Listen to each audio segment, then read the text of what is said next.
మరువలేదు మరువలేదు మరువలేదు మరువలేదు.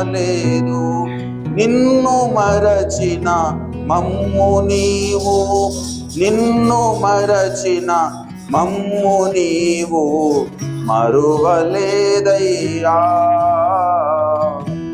దేవుడు మరిచిపోజాలడు పిల్లలు. ఎందుకంటే ఆయన మనలను సృష్టించాడు, మనల్ని కన్నాడు.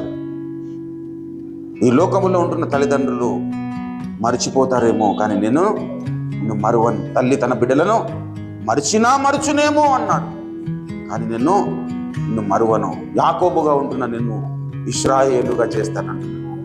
యాకోబు అంటే దేవుణ్ణి కోపానికి పాత్రుడు, కానీ ఇశ్రాయేలు అంటే దేవునికి విధేయుడు. హల్లెలూయా. యాకోబు అంటే మోసగాడు, ఇశ్రాయేలు అంటే దేవునికి ప్రియుడు పిల్ల. హల్లెలూయా.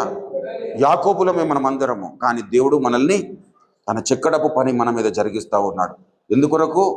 మనం యాకోబులుగా ఉండడానికి దేవుడు ఇష్టపడట్లేదు, మనం ఇశ్రాయేలుగా మారాలి. హల్లెలూయా. కాబట్టి నీ బ్రతుకులో ఉంటున్న మెట్టగా ఉంటున్న ప్రతి స్థలములను దేవుడు సరళము చేయడం ఇష్టపడుతూ ఉన్నాడు. హల్లెలూయా.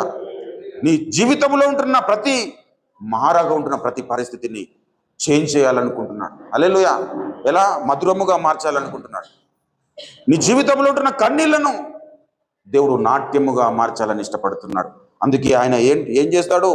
ముదిమి వచ్చు వరకు మనల్ని ఎత్తుకునేవాడు పిల్లరా. దయచేసి చూడండి 46వ అధ్యాయము, యెషయా 46వ అధ్యాయము 3వ వచనంలో చూసినట్టు, యాకోబు ఇంటి వారులారా, ఇశ్రాయేలు ఇంటి వారిలో శేషించిన వారులారా, గర్భమున పుట్టినది మొదలు నా చేత భరింపబడిన వారు